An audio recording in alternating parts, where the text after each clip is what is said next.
Hey guys, I wanted to just come on here. I was making sure that my settings were okay. I had another call that was coming in, so I had to start this over.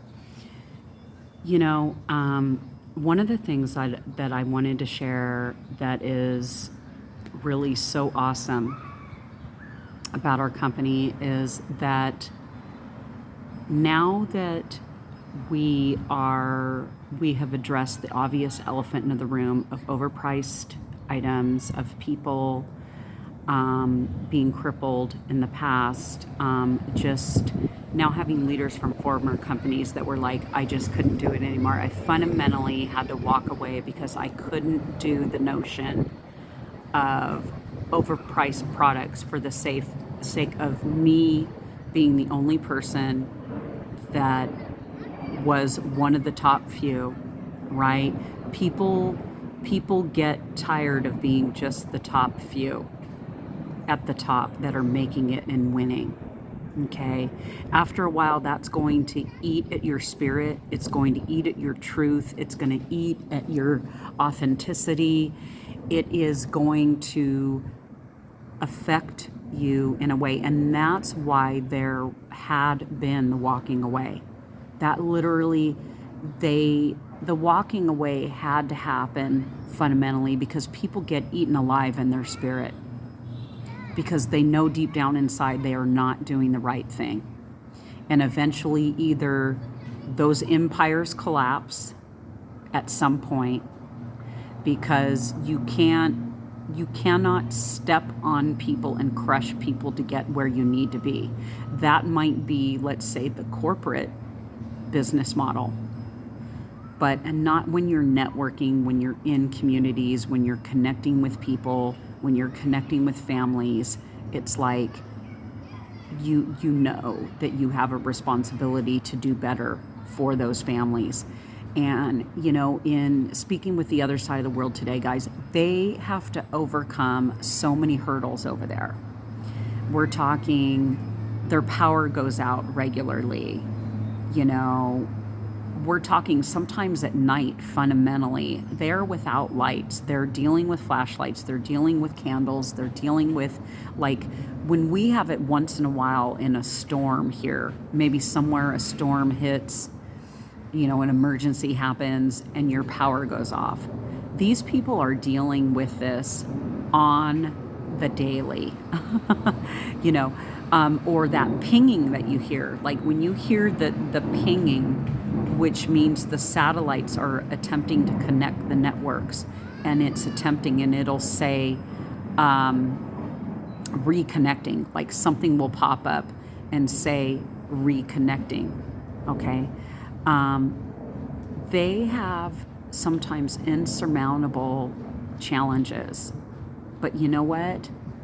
They don't even talk about those challenges. They just blow through it. They're determined. They see what they have here. They know that what they have here with LiveGood is a gift. And, there's so much that we can be learning from their spirit and their determination and their tenacity and all of that. It literally is something that I think here in the States, people, we just take it for granted. We just flip on the switch. We flip on the lights, essentially. And in our infrastructure here was developed, and fundamentally it was developed really well. Whereas in some of these other countries, the taxpayer dollars aren't being used or haven't been used through the decades in a way to actually give a foundation, for the people. There's a lot of where there's still dirt instead of roads, where roads could have been developed, where there could be so much more, right? Because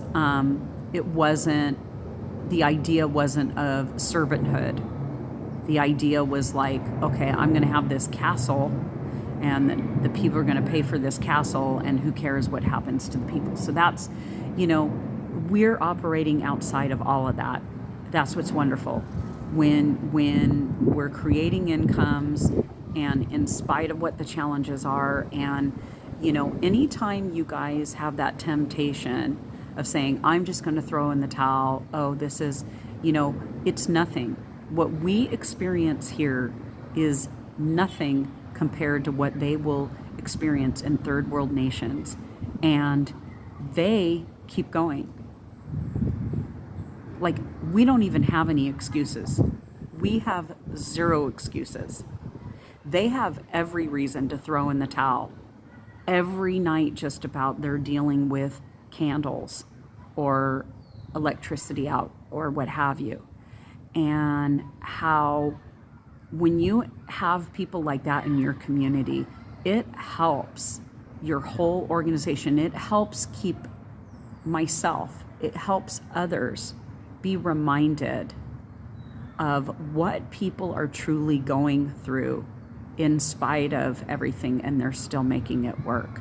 They're still committed to making a difference. In fact, that should be even more of a reason that we are reaching out to people, because someone out there deserves it, and you just never know. I'm going to share with you a little story about my husband that passed away. His one brother has a roofing company, and I was attending a church way back, and I remember there was a guy in our Bible study that was a handyman. His name was Howard, and he just happened to have said, hey, do you know of a roofer? He just kind of put it out there, and I went to him after the meeting. I said, hey, Howard, I know you mentioned about a roofer. I know of an excellent roofer.